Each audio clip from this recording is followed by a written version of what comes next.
রাতের অন্ধকারে ঘুমোচ্ছে এক দম্পতি, সঙ্গে 3 শিশু। গরমে ঘুম আসছে না। মাঝরাতে ঘুম ধরতেই ঘটে গেল এক কেলেঙ্কারি।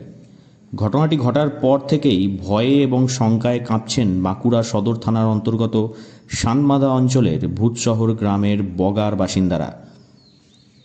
ঘটনাটা কি? বাঁকুড়া 2 ব্লকের শানবাঁধা অঞ্চলের ভূতশহর গ্রামের বগায় ঘর থেকে রাতেই ঘুমন্ত অবস্থায় 1 বছর 3 মাসের শিশুকন্যা নিখোঁজ হয়ে যায়, এমনটাই অভিযোগ। এই ঘটনায় তদন্তে বাঁকুড়া সদর থানার আইসি। ঘুমের মধ্যেই শিশু নিখোঁজ হয়ে যায় বলে দাবি করছেন দম্পতি। নিখোঁজ শিশুর মা মণি বাউরি বলেন, 1:30টার সময় দেখলাম বাচ্চাটা ছিল। ঘটনা এমনি কিছু ঘটে নাই যে কারোর সঙ্গে শত্রুতা আছে কিছু আছে এসব কিছু। 1:30টার সময় কিভাবে দেখলেন? 1:30টার সময়তে এসে ঘরে দেখলাম যে বাচ্চাটা কোথায় ছিলেন আপনি? এই মুনসাঙ্গালে ছিলাম। কেন? আমি ঘুমাচ্ছিলাম গরমের ইয়েতে।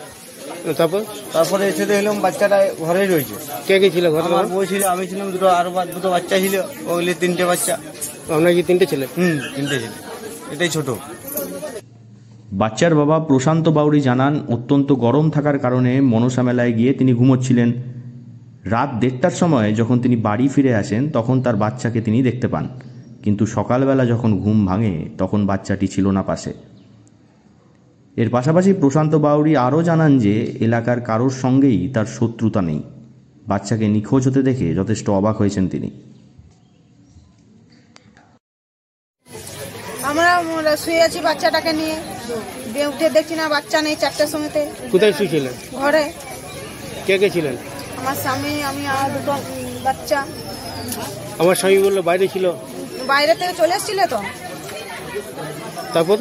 তারপরে 4টার সময় তো উঠে দেখছি না বাচ্চাটা নেই। চা খেতে যাচ্ছে, বলছে ছোট খেতে কই হাতারে দেখছি না বাচ্চাটা নেই। ভাবছি মা নিয়ে গেছে নাকি, দিয়ে আমার শাশুড়িকে ওধারে জিজ্ঞাসা করতে যাচ্ছি, বলি আপনি খেপেকে নিয়েছে, বলছে না তো নিয়ে আসিনি। অদ্ভুত এক ঘটনা।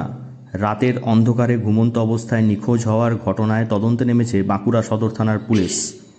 ইতিমধ্যেই চাঞ্চল্য ছড়িয়েছে এলাকায়। খতিয়ে দেখা হচ্ছে শিশুর নিখোঁজ হয়ে যাওয়ার ঘটনা। বাঁকুড়া থেকে নীলাঞ্জন ব্যানার্জির রিপোর্ট, লোকাল 18 বাংলা।